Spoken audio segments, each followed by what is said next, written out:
Faustino de Sinache presenta a Guillermo Fernández, poeta y narrador costarricense, reiteradamente laureado dentro y fuera del país. Muy buenas tardes. Hoy tenemos el gran honor y agrado de presentar a Guillermo Fernández, poeta, cuentista, novelista, que dichosamente ha ganado todos los premios porque se lo ha merecido, muy merecido sus premios, porque su literatura es de mucha calidad. Guillermo, muchas gracias por aceptar esta invitación a Revista Cultural Besania. Pues yo te agradezco mucho, más bien, Faustino, por la invitación y por el tiempo que te estás tomando para que hablemos de lo que yo escribo, y gracias por esas palabras introductorias. Espero estar a la altura ahora de la conversación sobre el tema. Claro.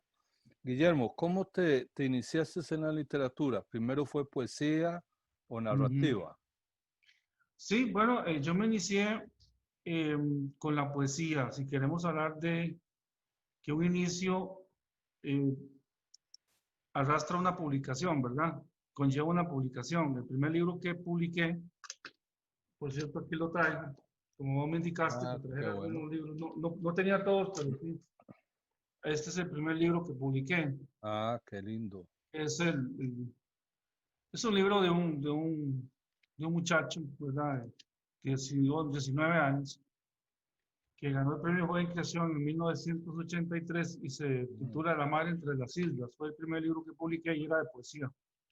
Qué Entonces bien. yo me inicié, si se quiere, partir del hecho de que uno se inicia con lo que publica, pero en general yo siempre fui fui un admirador de escritores. Realmente eso fue así, ¿verdad? De escritores de toda índole, ¿verdad? Novelistas, poetas, eh, cuentistas sobre todo, más que, ¿verdad? Mi pasión, el cuento siempre. Claro. Pero fue este inicio y bueno, me costó mucho llegar a la prosa, ¿verdad? Pero llegué en algún momento, sí.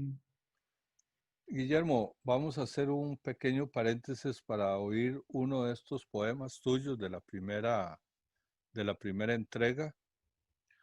Sí, claro que sí. Vamos a leer un poema. eh, bueno, es un tipo de poesía que fue valorada en ese momento como poesía surrealizante por Alberto Baeza Flores, por cierto, un crítico que estaba por aquí. Y voy a leerles un poemita, son poemas breves. Ujú.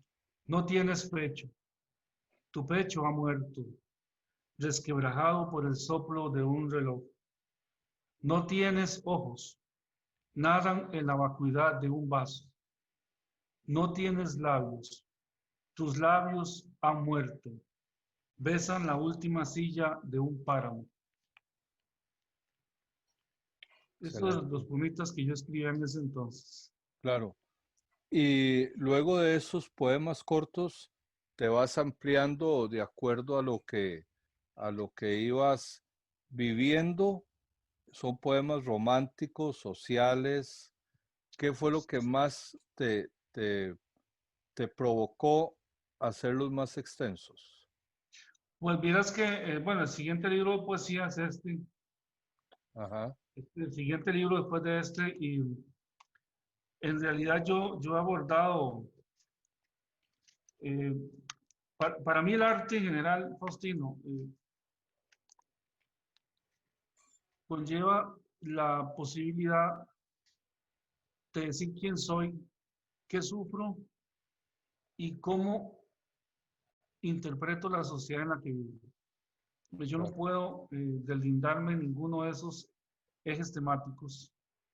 Yo veo que algunos colegas por ahí leo, ¿verdad? Que hablan de poesía intimista como si fuera un pecado. Yo, Mm, yo no entiendo esas posiciones. Tal vez tienen un enfoque socialista o marxista, no sé, bueno, si eso tiene sentido hoy día. Pero yo creo que la poesía puede decir en nosotros todo lo que estemos necesitados de expresar, ya sea con nuestra turbulencia esencial, ¿verdad? Nuestro, nuestro más hondas tendencias humanas, como también con respecto a lo que vemos en nuestra sociedad, ¿no? Todo es parte de una misma, eh, parte de un mismo escenario humano, amplio, complejo. Y yo no deslindo una cosa de la otra. Yo también he escrito poesía que tiene que ver con lo social, con lo que puede llamarse intimista. No hay nada más intimista que un poema de amor, pero nada más universal si se quiere, ¿verdad? Claro, claro. O nada más intimista que un poema acerca de cómo te sentís en un momento determinado respecto de los grandes temas universales, la soledad, la angustia, eh, etcétera. Y esto le incumbe completamente a cualquier otro ser humano. Entonces, por eso para mí la poesía es un todo, ¿verdad? Es una expresión que conlleva matices nada más de un mismo engranaje. Claro. Ujú. Y de este libro, ¿algún poema en especial que nos leyeras? Sí, claro. Bueno, hay un poema que voy a leer que se llama Exposición. Es un poema que tiene que ver con mi postura respecto al arte. En este caso es del arte plástico. Cuando yo iba a las exposiciones de pintura Ujú. y me parecía ver a los amigos pintores tan entregados en la venta de sus pinturas y los veía muy empecinados en que grandes empresarios les compraran este arte. En ese tiempo yo eso no lo entendía o me parecía que era trágico, pero bueno, tenían su razón para sobrevivir. Salió este poema. Como bailarines que saltaran al pozo de la noche, casi horondos, viejos apenadísimos, empresarios apenadísimos. El pintor se encorva apestando dulzura, clic, y una espesa miel serpea en el ambiente. Y cuando ya no se puede hablar de asuntos interesantes, cuando la voz es un externo cloquear por el río, entra la niebla. Sin mirar un cuadro, pues ya los ha comprado todos. Sin saludar a nadie, pues ya los ha comprado a todos. Más tarde entra la niebla.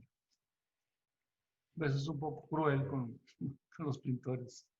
Sí, es fuerte, me recuerda aquella época de los 80 cuando ahí Exactamente. los colegas, ¿verdad? Bueno, Es, colegas no, pintores entre ellos, ¿verdad? sí, sí. Sí, muy fuerte esas escenas. Y ese poema es para los 80, Sí, es muy ¿verdad? fuerte porque yo los conocí por algunas circunstancias. En esa época había una bohemia interesante en San José, muy fuerte, muy ácida, también muy golpeadora. Y me tocó oír los testimonios de ellos y la rudeza con la que trabajaban Claro. y los sueños que tenían. Y nunca logré, nunca logré, ¿cómo se llama?, entender el nexo entre el arte y el comercio, el comerciante, el empresario, ¿verdad? El arrogante empresario capaz de comprar esas obras que yo también ambicionaba, me hubiera encantado tenerlas Claro. y yo no tenía la posibilidad económica de comprar un cuadro. Y no te dio por pintar, de repente. No, no, no, empecé con muchos deseos cuando era un preadolescente a pintar con un primo mío. Él sí salió pintor, pero de bodegones. Ujú. Yo no seguí ese camino. Tal vez si hubiera sido más perseverante, pero Bueno, sí. pero ganamos un gran escritor, eso es lo Ah, importante, bueno, ¿me bueno, entendés? sí, sí lo decís. Tal vez, posiblemente con menos dinero, no sé, pero sí ganamos un gran escritor porque los pintores generalmente comentan sobre sus grandes ganancias, Sí, ¿verdad? sí, yo creo que, exacto, me tocó ver eso y Claro, me defraudó un poco, ¿verdad? claro, Me defraudó, no porque, es decir, no porque el arte no deba ser vendido, sino por el contexto en el cual el arte se vende. Ver a personas que parecían rebeldes, pintores con discursos muy, muy explosivos y rebeldes en noches claro. de farra y de cantín, y de pronto muy, muy recostados a la sombra de millonarios que llegaban con sus flamantes automóviles a las exposiciones de pintura, ¿te acordás? Sí, claro, Ahí por claro. Plaza de la Cultura. Sí, por Y todo eso sí, lado. vos andabas en eso, vos Bueno, también conoces. andaba, andaba precisamente con aquellos amigos de entonces, amigos comunes, ¿verdad? Exactamente, sí, exactamente. Y sí, nos veíamos ahí de vez en cuando y por los vinos y un poco de fiesta. Pero bueno, fueron ellos y repito, ganamos un gran escritor, que La son, fiesta brava de los años 80, ¿no? sí, Fiesta salvaje. sí, Sí, qué vacilón. sí, sí, sí. ¿Cuántos libros de poesía has escrito o has Pues ve, publicado? yo creo que son como seis. Ok, El último, sí, tengo los dos últimos libros son los que más me gustan, y los más elaborados. ajá, Uno de ellos es este, que lo publiqué por medio de Editorial Arlequín ajá, en el 2017. Tiene que ver con la muerte de mi hijo, sí, ¿verdad? Mi sí, hijo de 21 años, me se lo acuerdo, escribí a él. qué bien. Y el otro sale publicado, me imagino que el próximo año en Panamá, ganó eh, el premio Rogelio Sinán en Sí, poesía de este año. Y por el problema de la pandemia, pues vas a entender que no pudo salir, claro. sino hasta el Guillermo, próximo. Guillermo, sería mucho atrevimiento No, pedir no, no. uno de esos poemas para tu hijo. Por supuesto que no. Yo voy a leer uno, sí, claro. Voy a leer el primer poema. Leer el primer poema.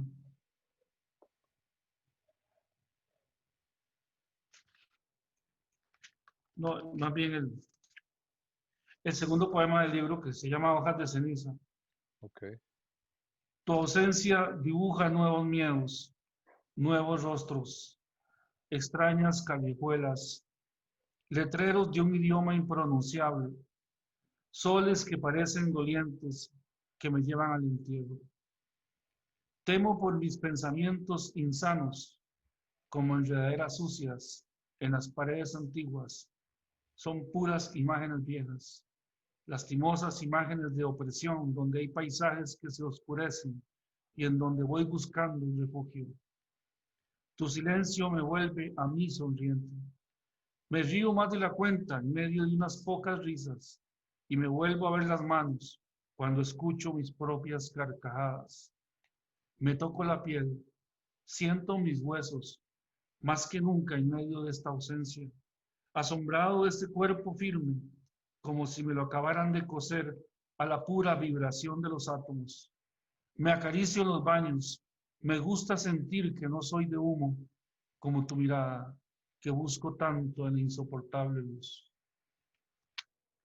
En este corte así, doliente, ¿verdad? Todo el libro.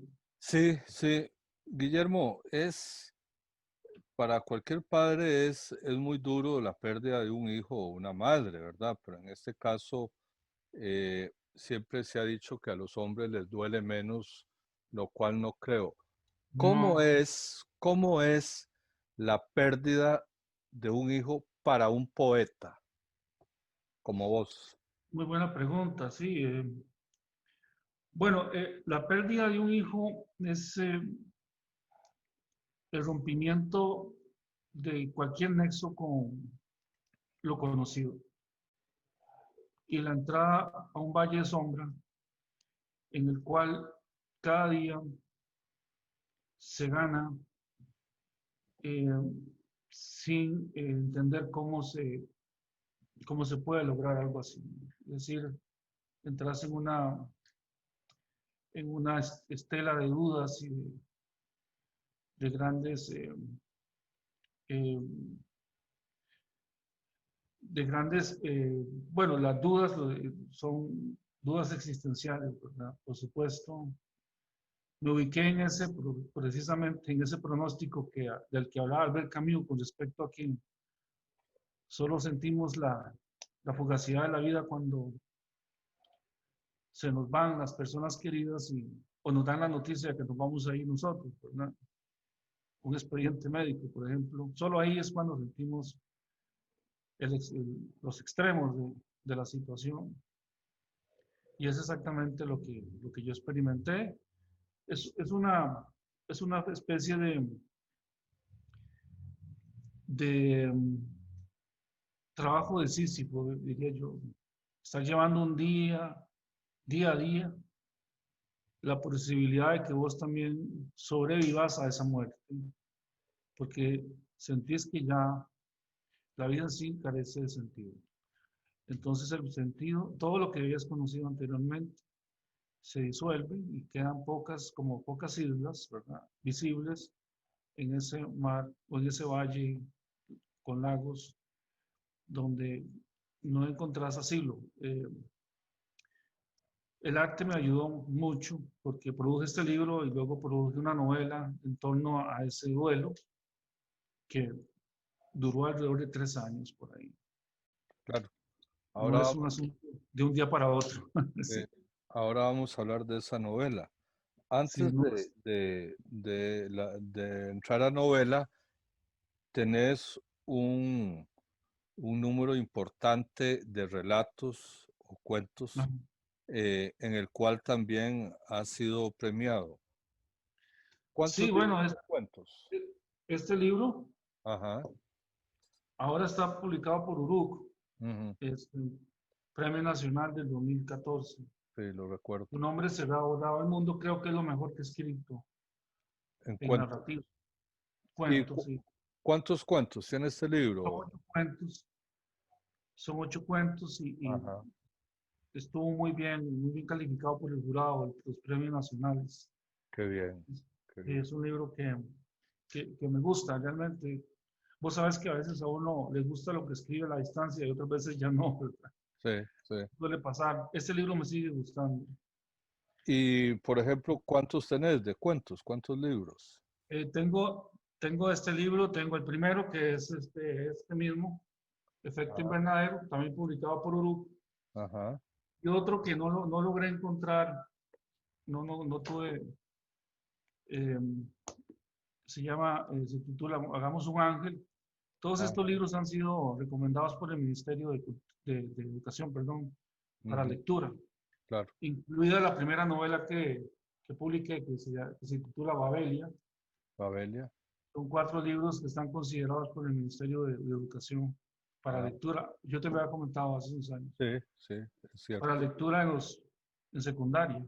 Qué bien, qué bien. Y sí, bueno, yo conservo mucha satisfacción con respecto a Tu nombre será borrado del mundo y también al libro de cuentos Hagamos un ángel. Conservo mucho cariño por algunos relatos de ese libro. Y Claro. actualmente estoy escribiendo un libro de relato largo, como novelas. Son, son, son relatos de mucho aliento, largo aliento, en torno a temas muy diferentes unos de otros, pero que tienen atmósferas que yo quería profundizar casi como si fueran pequeñas novelas, ¿verdad? En eso Claro. estoy, en ese Como, proyecto.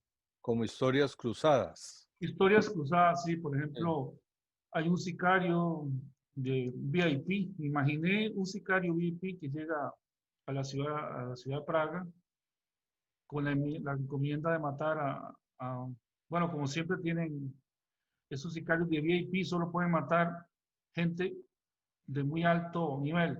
Ujú, La gente de alto nivel no va a contratar un sicario de, de, de la Carpi, por ejemplo, ujú, ocupándome la Carpi, ¿no? ujú. Van a contratar un sicario de una organización que tiene sicarios para la gente adinerada. Ok. Los gente adinerada contrata solamente esos sicarios. Este sicario, que se llama Petrus, aparece en Praga con la encomienda de matar a su próxima víctima,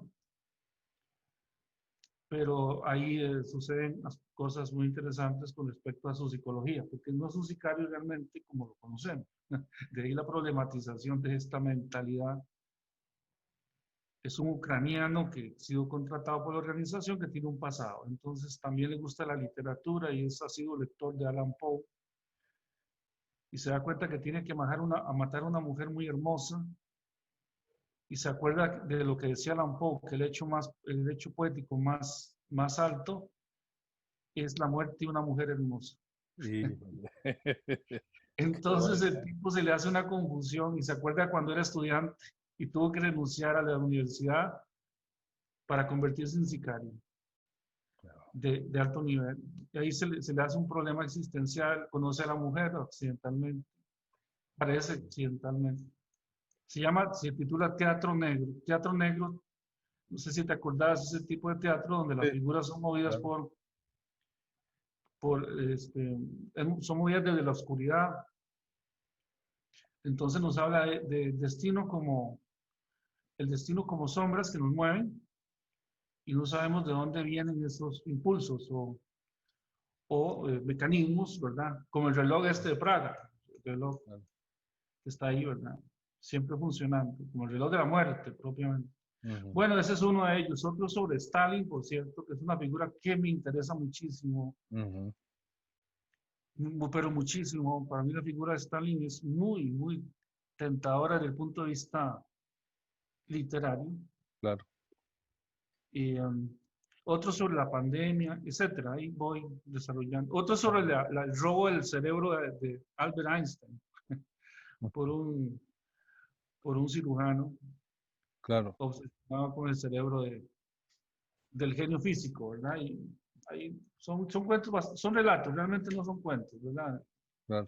Técnicamente hablando.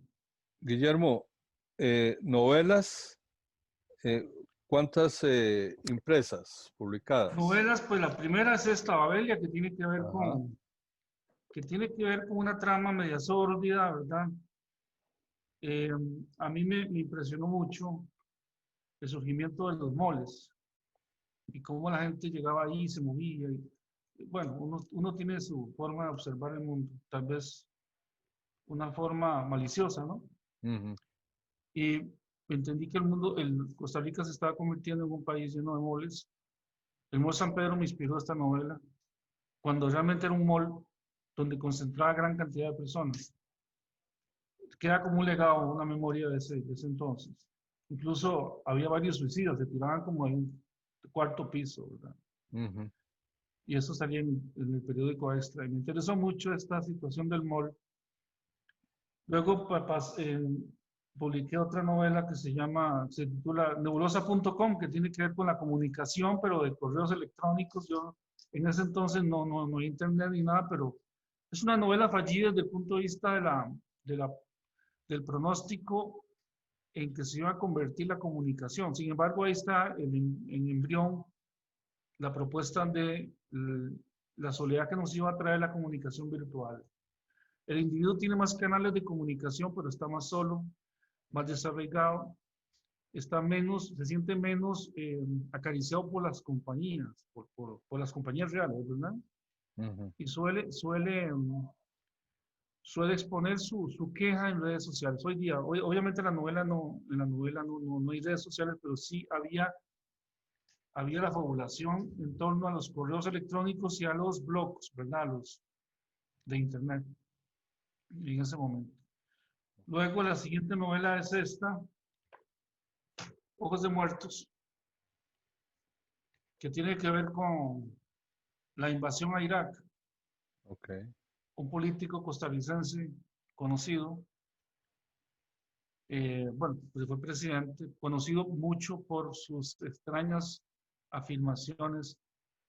Dijo que le daba el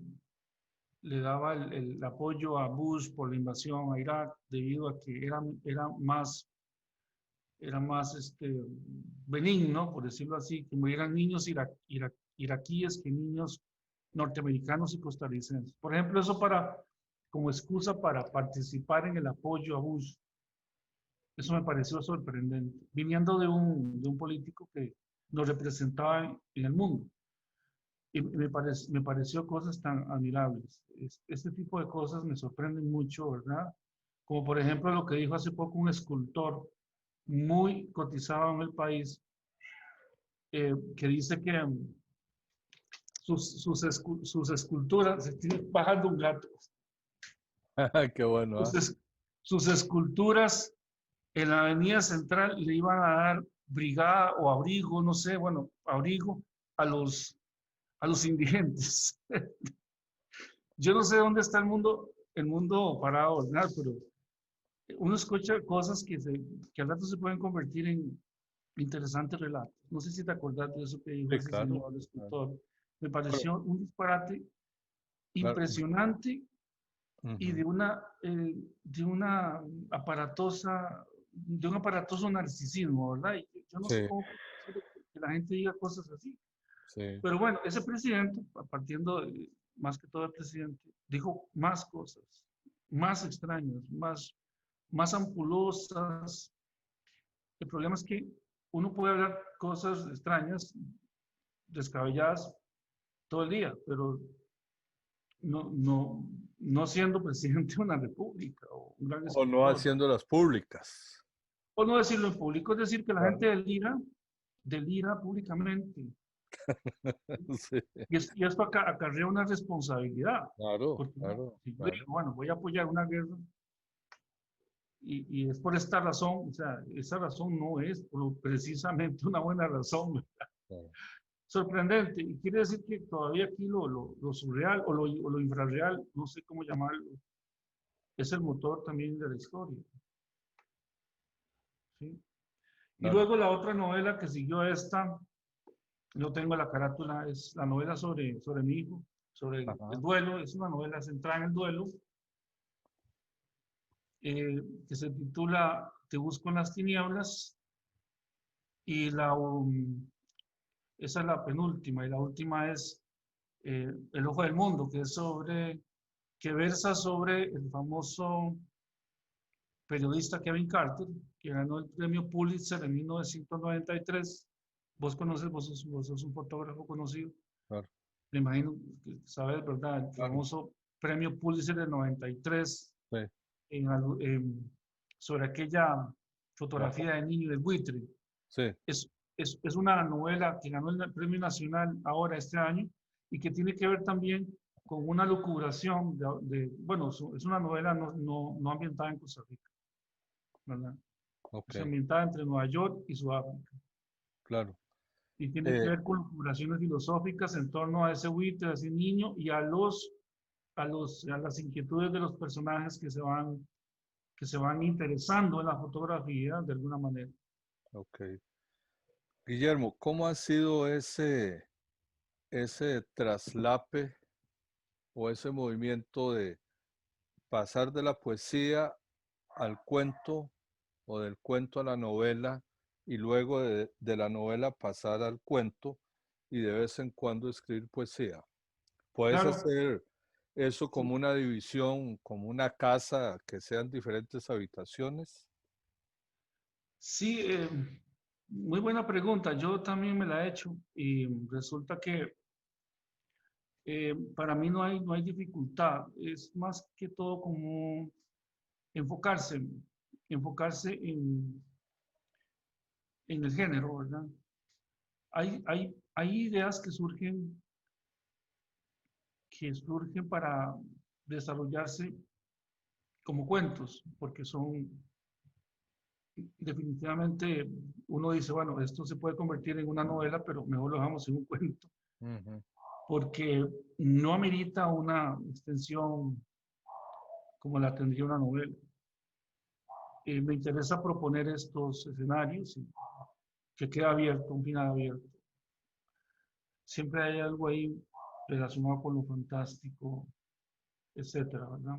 Con Claro, esa doble intención de la que hablaba Borges, por cierto. sí, Yo me baso mucho en lo que hablaba Borges y Piglia, ¿no?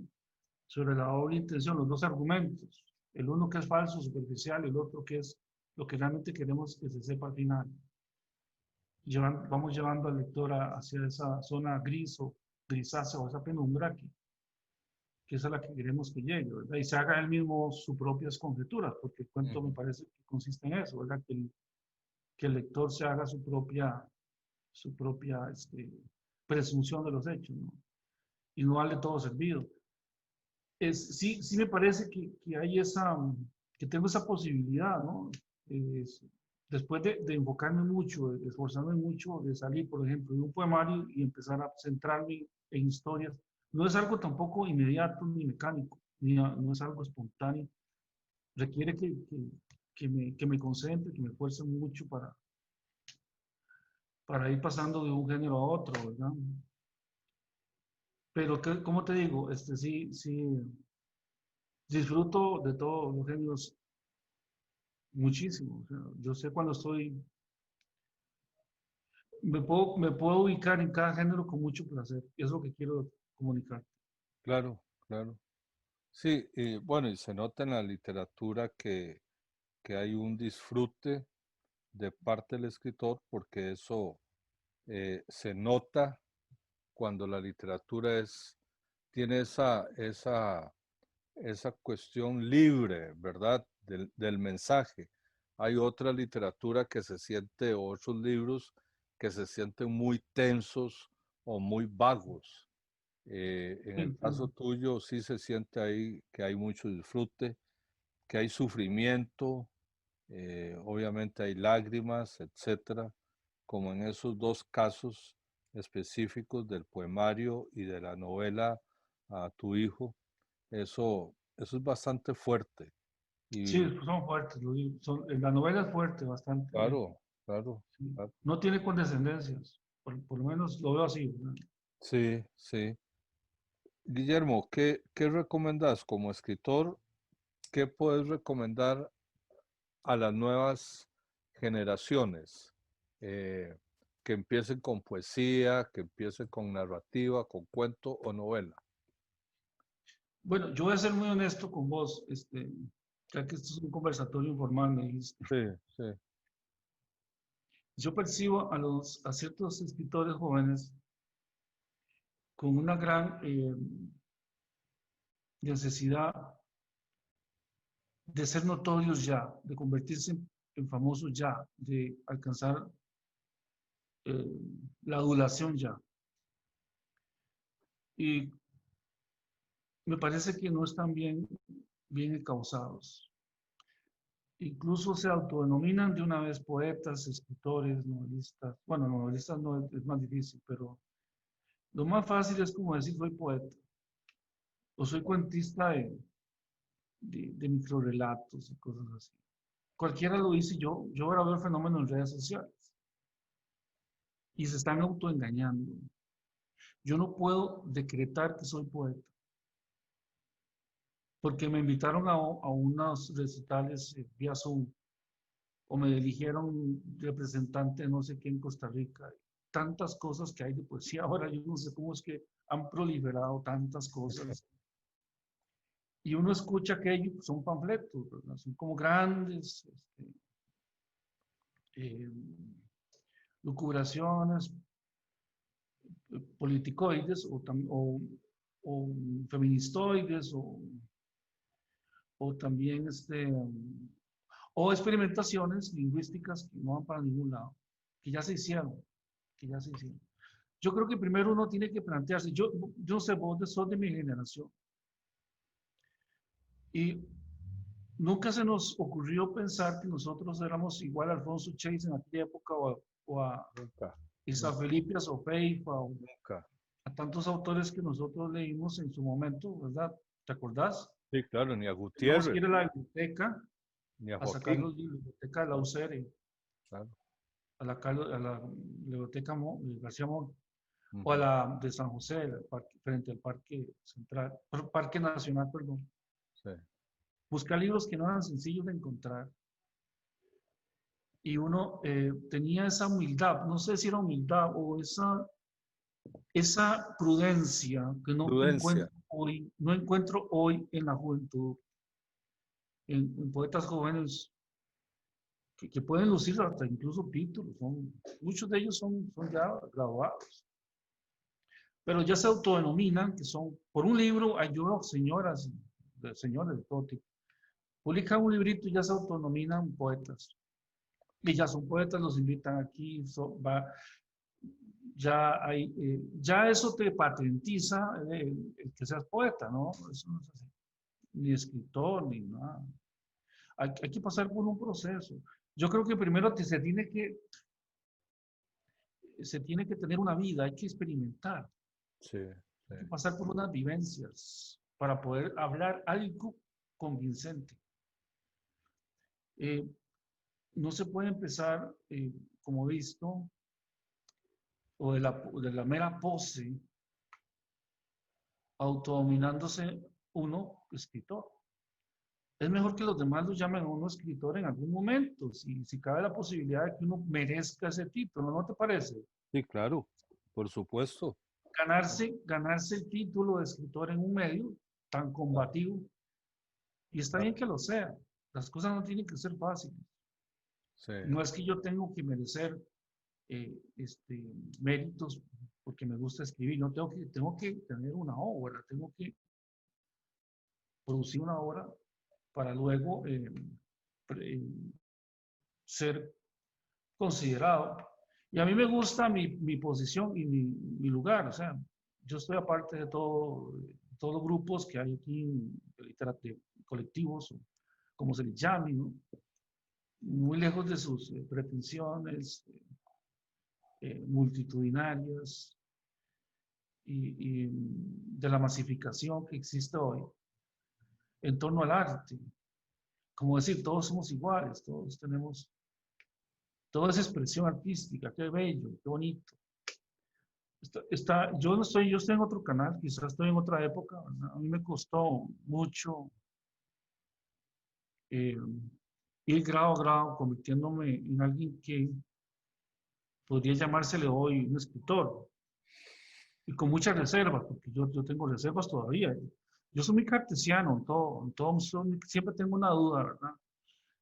Pero yo ahora veo con tanta facilidad que se le llame a cualquier escritor, poeta, solo porque escriben unos versos rimados o no rimados, porque sus versos son raros, como los hay de todo tipo. Entonces me parece que, primero, considero ser prudente, tener una autocrítica implacable, no dar por sentado el hecho de que uno es ya un escritor. Hay que hacerse una carrera y esto conlleva tiempo y esfuerzo y mucho sufrimiento. Pero es un sufrimiento creativo, ¿verdad? Para convertirse uno en un artífice de la palabra. No es de un día para otro y no es porque me decrete un grupito en el que estoy metido, que soy escritor y que qué maravilla, me ponen tantos likes y ellos algo que ya no es escritor. Hay que ganarse el lugar. Eso es lo que yo considero, Faustino. No, muy bien, Guillermo. Y después de esos años que vos has hablado de la experiencia, de la vida, del sufrimiento, después de todas estas publicaciones, ¿en quién podés concentrar la mayor influencia del escritor Guillermo Fernández? Como, digamos, influencias literarias. Influencias literarias. Bueno, llega ese momento también en que uno pierde el rastro, ¿vieras? Me parece que te pasa, o a los de ya a mi edad, perdemos el rastro de las grandes influencias porque a veces uno dice, bueno, en este momento cité a este autor, ay, pero qué problema, aquel otro que me influyó tanto, no lo cité, o sea, son olvidos, no es por nada. Sí. Pero yo empecé escribiendo por Allan Poe. O sea, yo siempre quise, a pesar de que a mí ya Allan Poe para mí no es macabro, ni nada por el estilo. Es simplemente un psicólogo literario que eligió metáforas para hablar del ser humano, del alma humana. de la complejidad de nuestros meandros internos. Yo eso lo macabro no lo veo. Ya ahora no. Ok. Y, por ejemplo, me encantaron sus cuentos en el colegio, cuando yo estuve en secundaria. Tuve buenos profesores, uno especialmente que nos ponía a leer mucho y los cuentos, eh, Los crímenes de la calle Morgue, Ujú. eh, sí, todos estos cuentos que eran magistrales, metódicos, empleaban método científico, ¿verdad? Para dilucidar las causas del asesinato, los cuentos psicológicos de él. El poema del Cuervo me parece uno de los poemas, a pesar de lo que puedan decir muchos críticos importantes, para mí el Cuervo es uno de los más grandes poemas escritos, ¿verdad? Un cuento insondable, inefable, de una majestad bueno, imponderable. Claro. Es un poema que yo vuelvo a él una y otra vez. Yo me pongo a analizarlo, ¿verdad? Y no logro explicarme ese milagro literario. Allan Poe fue como el desencadenante. Yo quería escribir como él, ¿verdad? Y también cuando leí Hamlet, por ejemplo, de Shakespeare, yo quedé pero muy golpeado. Ahora como si me hubiera encontrado con algo deslumbrante, ¿verdad? Lingüísticamente. Y leía y lo releía. Por eso fundamentalmente hay autores que me tocaron, fueron como estocadas, ¿verdad? Que te producen despertares como luminosos en dirección hacia un destino que no puedes ya definitivamente soslayar. Tienes que asumirlo en algún momento, Faustino, o si no te mata la cotidianidad, te mata la aspereza de la vida, las improntas de lo rutinario, la vulgaridad de los actos cotidianos. Claro. La literatura es una forma de salvarse uno, ¿verdad?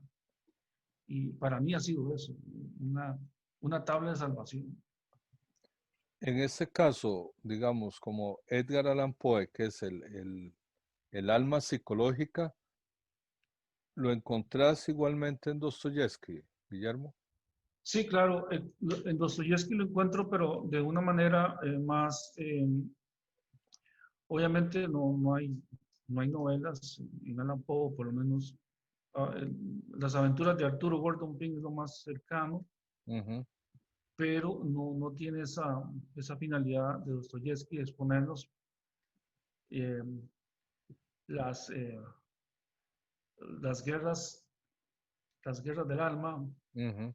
con tanta crudeza y prolijidad, porque acordémonos que es que Dostoyevsky es prolijo, ¿verdad? En sus parlamentos, Sí, lo cual a la distancia, bueno, en el momento que yo leía, a mí me fascinaban esos parlamentos larguísimos, pero obviamente, pues, uno diría, yo no escribiría algo así, ¿verdad? Por lo menos sí. esos parlamentos son algo inverosímiles en la realidad y son extenuantes o muy filosóficos. Pero bueno, Dostoyevsky yo también lo leí mucho porque siempre es un autor que yo respeto. Eh, es un filósofo, ¿verdad? Es un filósofo. Yo creo que los grandes autores son, antes que escritores, filósofos, ¿sí?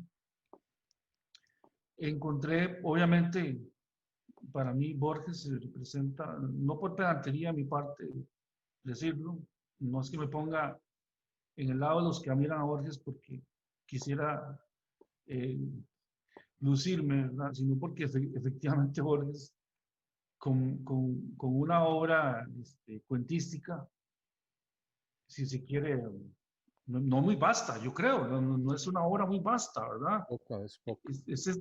Extremadamente eh, complejo y capaz de interpretaciones de todo tipo. Borges es crucial.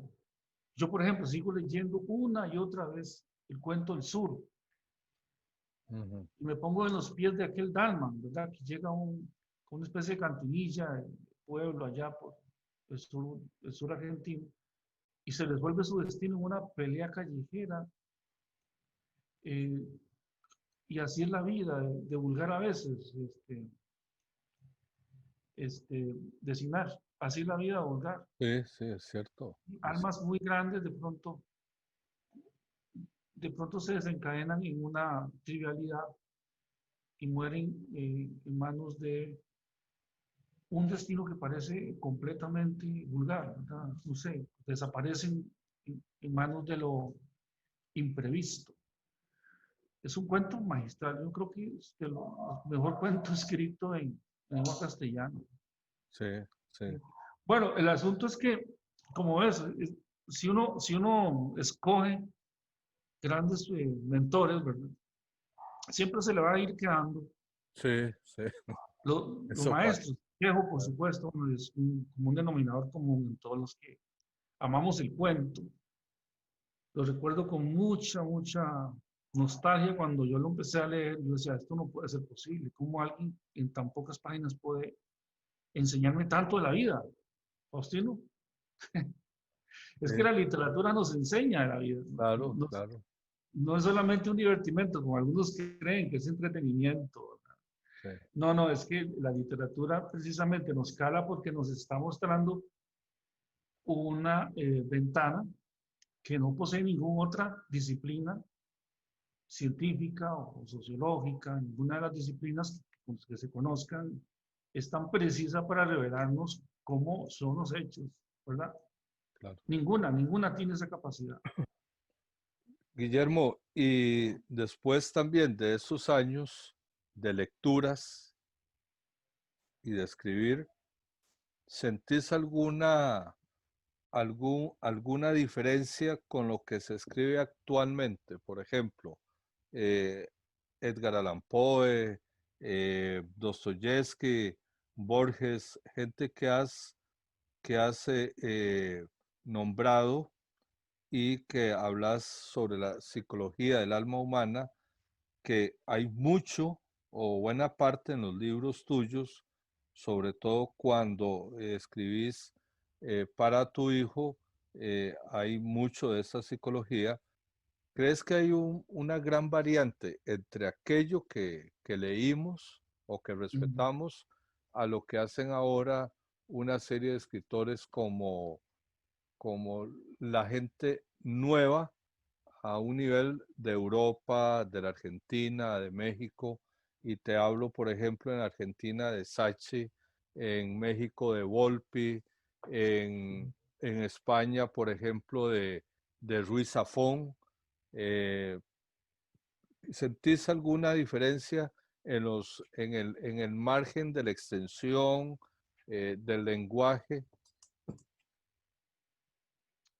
Sí, bueno, yo creo que sí, por supuesto que yo no estoy en el cauce de estos autores que mencionas, definitivamente no, porque estoy más al lado de Piglia, yo creo que en algunas elaboraciones cuentísticas, ¿verdad? Ok. Sí, me parece que sí. Como, pero de esos que mencionas, Volpi, no, o sea, definitivamente no estaría como en ese contexto. Tal vez lo he leído poco, pero sí leí a uno que me pareció era demasiado intelectual para mi gusto. Ujú, Tal vez, como te digo, no ha sido exhaustivo en la lectura de Volpi, claro. pero sí considero que la literatura no puede ser tan densa intelectualmente. Eh, yo me quedo con Chejo, por ejemplo. Ok, Me quedo con quien me brinde hechos, no claro. elaboraciones ni reflexiones excesivas sobre hechos.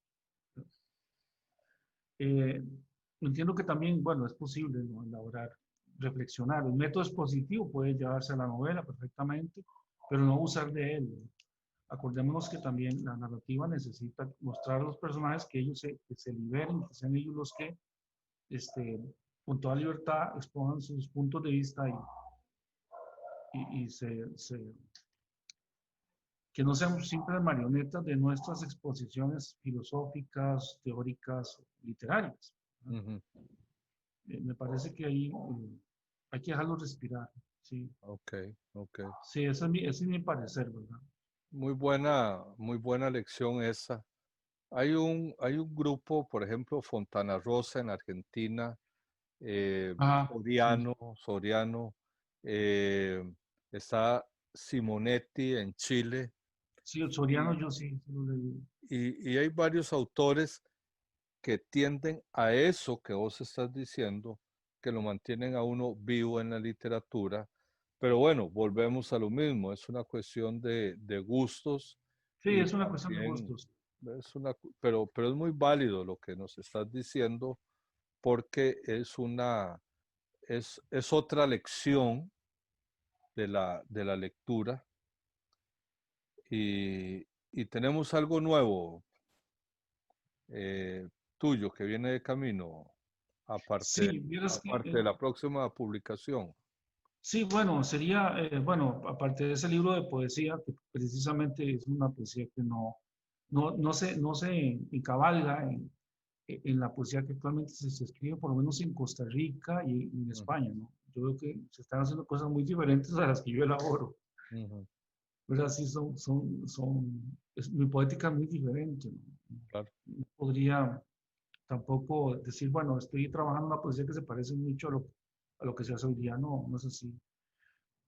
Eh, yo estoy, como te dije, elaborando unos relatos que van a ser relatos largos Ujú, y eso me tiene ahora como más que todo enfocado. Son relatos que tienen que ver con, ya te mencioné los temas, ¿verdad? Son un ajá, poco densos, son temas densos. Por ejemplo, el mayordomo, sobrevive el mayordomo de los Ares, ¿verdad? Sobrevive y termina por azares de la vida en ser ayudante del mayordomo de Stalin, debido a su currículum, ¿verdad? ok. Entonces el tipo está entre dos mundos, ha pasado todas las vicisitudes de la revolución bolchevique, todos los avatares de los cambios y ejecuciones masivas, y él describe eso desde su casi despreciativa visión apolítica. No, no es político, simplemente es un sirviente del mayordomo que conoció a Rasputín Ujú, y se qué encuentra con bueno, Stalin. qué bueno. Se encuentra con Stalin después de todo el proceso. Oiga, eso Sí. está bien, ¿ah? Stalin Eso lo está, contrata a través de sus agentes de la KGB. la Le KGB. revelan que hay, por ahí ellos saben que hay un ex sirviente de los Ares, sobreviviente del asalto al Palacio de Cristal y que trabaja en el ejército haciendo Wow, comida, es un claro, cocinero en el anonimato. Y claro. Stalin se interesa en él, porque recordad que Trotsky decía que Stalin tenía muy malos modales, como para ser un gobernante, y eso lo tenía muy enfurecido a Stalin, Sí, muy enfurecido. Entonces, y Stalin desconfiaba de su propio mayordomo, y desconfiaba de sus médicos, y desconfiaba de todo el mundo, sí, y este va a ser una pieza importante en esos últimos días de Stalin. qué bien, qué bueno, ¿ah? Sí, ese tipo de cosas son las que estoy elaborando, Qué bien. ¿ves? Guillermo, por supuesto que te quedan las puertas abiertas para cuando salga este libro, si te parece bien, lo presentamos aquí en la Me revista. parece, me parece magnífico. Hay que Gue- buscarle el editor, vamos a ver. No, Pero estoy... te van a sobrar. Guillermo, muchas gracias. No, a Revista, vos, Revista Cultural Besania te da las gracias de verdad por haber participado, por ser parte de este proyecto de búsqueda y encuentros con escritores de nuestro país, porque yo creo que en alguna medida tenemos buenos escritores, sí, como a no, pesar de claro, todo tenemos buenos poetas, hombres y mujeres, y, claro. y- y el proyecto es como tratar de juntarnos a pesar de lo que hemos vivido a través de todos los años de la historia Sí, yo te nuestra. agradezco mucho, sí, la invitación que me hace la revista a través de vos para hablar de mis cosas Claro. Y creo que estás haciendo una labor muy desinteresada y cortés con los escritores del país, porque aquí hago el énfasis de que nos consume la argolla. Yo por dicha estoy alejado de todo eso. No me interesa ni requiero estar en una argolla. Yo, yo me he labrado pues una soledad creativa que defiendo de toda intrusión tóxica, ¿verdad? Pero el ambiente sí está muy manipulado. Creo que con estas iniciativas de buena voluntad se logran espacios de luz, Faustino, y te agradezco No, de todo no, corazón. con mucho gusto. Muy buenas noches, Guillermo. Gracias, muy amables y